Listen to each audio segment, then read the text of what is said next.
Une série de consultations débute au Québec pour prendre le pouls de communautés, de ces organismes étouffés par un gouvernement provincial qui favorise les coupures au détriment des individus, du moins des services auxquels ils ont droit.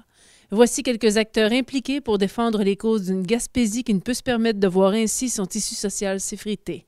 Bon, les consultations visent à prendre le pouls des groupes qui sont concernés par l'action communautaire autonome, donc environ 4000 groupes à travers le Québec, dont ici Gaspésie-Îles-de-la-Madeleine, pour voir les bons coups, l'impact positif de ces organisations-là dans le milieu, mais aussi les différentes mesures gouvernementales ces dernières années, ce qu'on appelle grosso modo l'austérité, quel impact ça a sur le travail des groupes comme tel.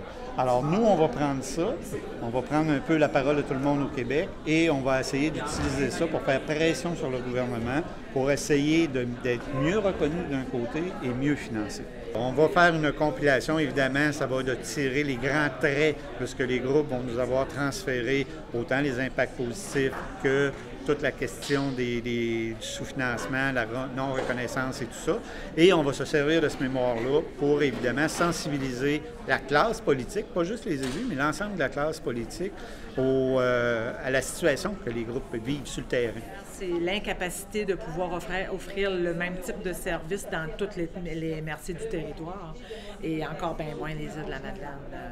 Je gère de la décroissance, si je calcule comme ça. Et donc, pour arriver au même niveau à la fin de l'année, la seule possibilité que je peux faire, c'est de couper dans les heures travaillées des employés parce qu'on lutte contre la pauvreté, on essaie de sortir les gens, on défend leurs droits, puis on n'est même pas capable de défendre les nôtres. Vous savez, en Gaspésie, au niveau de la santé mentale, par rapport au très grand territoire, il y a 5 départements de psychiatrie. On a une prison. On a 5 départements au niveau de la protection de la jeunesse. On a 5 centres locaux d'emploi. Si je me compare, exemple, à l'Estrie, dans une population de 4 millions d'habitants, exemple, à peu près, je dis un chiffre à peu près comme ça, mais c'est quand même pas très loin de ça, ils travaillent avec un hôpital.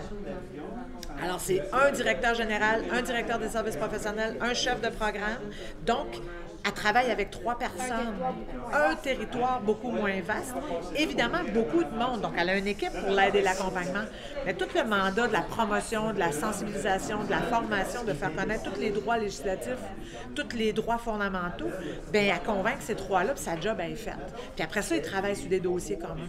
Moi, il faut que je travaille avec 5 DG. Et là, maintenant, ça va être on va voir ce que ça va faire avec la nouvelle restructuration. Mais... je ne peux pas vraiment offrir des services présentement dans la MRC Rocher-Percé. Et Rocher-Percé, ça se trouve être présentement la MRC en Gaspésie qui en arrache le plus.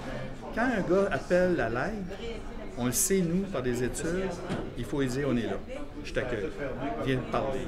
Si tu es fermé, si tu n'as pas de service, il va passer son tour, il peut passer 3 mois, 4 mois, 6 mois avant de retomber dans l'idée qu'il a peut-être besoin d'aide. Et d'ici ce temps-là, il peut faire des conneries.